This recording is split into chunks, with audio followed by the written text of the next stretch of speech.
Hi friends, welcome back. మనం ఎంతగానో ఎదురు చూస్తున్న దేవర సినిమా అయితే రిలీజ్ అయిపోయింది. ఇప్పుడు దేవర సినిమా ఎలా ఉంది ఏంటనేది తెలుసుకుందాం. ఆ ఎర్ర సముద్రంలో దేవర మాట శాసనం 4 ఓళ్లకు ఆయన దేవర అయితే వాళ్ళకు సముద్రమే జీవనాధారం అనమాట. ఆ సముద్రం ద్వారా కొన్ని సరుకులు కోస్ట్ గార్డ్కి తెలియకుండా అందరూ అయితే దించుతూ ఉంటారు. తన వాళ్ళ కోసం ప్రాణాలు ఇచ్చేంత ధైర్యం అయితే దేవరకు ఉంటుంది. అదే ఊళ్ళో భైరవ అంటే సైఫ్ అలీ ఖాన్ కూడా ఉంటాడు. దేవర చేసే పనులు భైరవకి అయితే అస్సలు నచ్చవన్నమాట. కానీ దేవర సాయం లేకుండా ఏం చేయలేమని భైరవకి అయితే తెలుసు. అందుకే అదును కోసం అయితే చూస్తూ ఉంటాడనమాట. మరోవైపు తాము చేసే తప్పని ఒక సమయంలో దేవర అయితే తెలుసుకుంటాడు. తన వాళ్ళకు కూడా సముద్రం పైకి వెళ్ళొద్దు, ఇలాంటి ఇల్లీగల్ యాక్టివిటీస్ చేయొద్దు అని చెప్పేసి హెచ్చరిస్తూ ఉంటాడనమాట. కానీ డబ్బుల కోసం అలవాటు పడిన ఆ ఊరి వాళ్ళు భైరవ్కి తోడుగా వెళ్దామని అయితే చూస్తారనమాట. కానీ వెళ్ళిన వాళ్ళని సముద్రానికే అంకితం ఇస్తూ ఉంటాడు దేవర. కానీ కొన్నేళ్ళ తర్వాత ఊరికి దూరంగా ఉండిపోతాడు మన దేవర. అంతటి ధైర్యవంతుడికి వరాలంటే పిరికివాడైతే కొడుగ్గా ఉంటాడనమాట. అదే ఊళ్ళో ఉండే రాయప్ప అంటే శ్రీకాంత్ కూతురు తంగం జాహ్నవి కపూర్ గారు అనమాట. వరాన్ని జాహ్నవి కపూర్ గారు అయితే ఇష్టపడుతూ ఉంటారు. అసలు దేవర కొడుకు అయినా కూడా ఎందుకు వర అంత భయపడుతూ ఉంటాడు, అలాగే ఊరి వాళ్ళ సమస్యలను దూరంగా ఉండే మన దేవర అయితే తీరుస్తాడా, అసలు ఏమైంది, ఆ తర్వాత అసలు ఏం జరిగింది అనేది కథ అనమాట. కొట్టాల శివ గారు సినిమా అంటే కమర్షియల్ విత్ సోషల్ మెసేజ్ కూడా ఉంటుంది. సో దేవరలో కూడా ఇదే చెప్పాలని అయితే కొట్టాల శివ గారు అయితే చూశారనమాట. ప్రతి మనిషికి భయం అనేది ఖచ్చితంగా ఉండాలని, అది లేకపోతే కష్టమే అనేది ఇందులో శివ చెప్పాలనుకున్న మెసేజ్ అనమాట.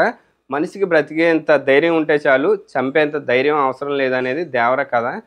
ఈ సింగిల్ లైన్ పైన సినిమా అంతా అయితే తీసాడనమాట కొట్టాల శివ గారు. అందులో కొన్ని ఎత్తులు ఉన్నాయి, అలాగే మరికొన్ని పల్లాలు కూడా ఉన్నాయన్నమాట.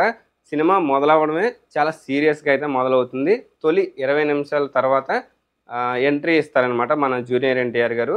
ఒకసారి తారక్ ఎంట్రీ ఇచ్చిన తర్వాత కథను చాలా సీరియస్ నోట్లోనే తీసుకెళ్ళిపోయారు దర్శకుడు కొరటాల శివ గారు.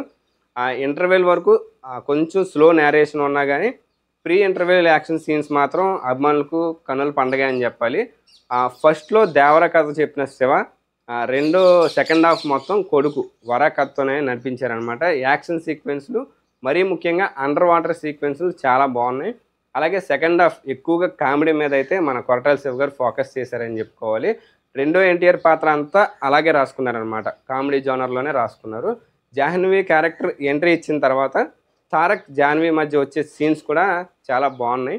చుట్టమల్లే సాంగ్ అయితే అసలు ఆ విజువల్స్ కానీ అవి కానీ లిరిక్స్ కానీ మొత్తం ఐఫీస్ట్ అనే చెప్పాలి. మనం సాంగ్ కూడా చాలా హిట్ అయింది కదా, సినిమాలో కూడా ఆ రేంజ్లోనే ఉంది. క్లైమాక్స్కి తీసుకున్న లీడ్ కూడా చాలా బాగుందనమాట. అప్పటి వరకు పిరిగాడుగా ఉన్న వర అసలు ఎందుకు అలా ఉండాల్సి వచ్చింది, దేవర రక్తం అయినా కూడా ఎందుకు అంత భయస్థుడిగా మారిపోయాడు అనేది చివరిలో బాగా అయితే చూపించాడనమాట. ఈ సినిమాని కమర్షియల్ కోణంలో కాకుండా పక్కాగా తను అనుకున్న కథను అయితే తెరపై చూపించాలనే ఉద్దేశంతోనే మన కొట్టాల శివ గారు అయితే తీసినట్టున్నారు ఈ సినిమాని. కానీ అభిమానులకు కావాల్సింది అయితే ఫుల్గానే ఇచ్చాడు. మన అభిమానులకు కావాల్సింది ఫుల్గా అయితే ఇచ్చారనమాట. ఎన్టీఆర్ని ఎలా చూపించాలి ఏంటనేది కొట్టాల శివ గారికి బాగా తెలుసు, బాగా చూపించారనమాట. తారక్ క్యారెక్టరైజేషన్ అయితే ముఖ్యంగా చాలా బాగుందని చెప్పాలి. క్లైమాక్స్లో మాత్రం బాహుబలిని గుర్తు చేసే ట్విస్ట్ అయితే కొట్టాల శివ గారు ఇచ్చారనమాట. సో ఆ ట్విస్ట్ ఏంటి, అసలు సినిమా ఎలా ఉందనేది ఖచ్చితంగా మీరు థియేటర్కి వెళ్ళే చూడాలి. సినిమా అయితే మన జూనియర్ ఎన్టీఆర్ గారు హిట్ కొట్టారనే చెప్పాలి. కొట్టాల శివ గారి దర్శకత్వంలో జూనియర్ ఎన్టీఆర్ గారు కాంబినేషన్ తోటి అసలు హై ఫీస్ట్ అనమాట. ఖచ్చితంగా సినిమా చూడాలి. ఆ విజువల్స్ కానీ అన్నీ నెక్స్ట్ లెవెల్, చాలా బాగుంది. సినిమా అయితే సూపర్ హిట్ అనమాట. సో మీరు ఒకవేళ సినిమా చూస్తుంటే కనుక సినిమా ఎలా ఉంది ఏంటనేది కామెంట్ చేయండి.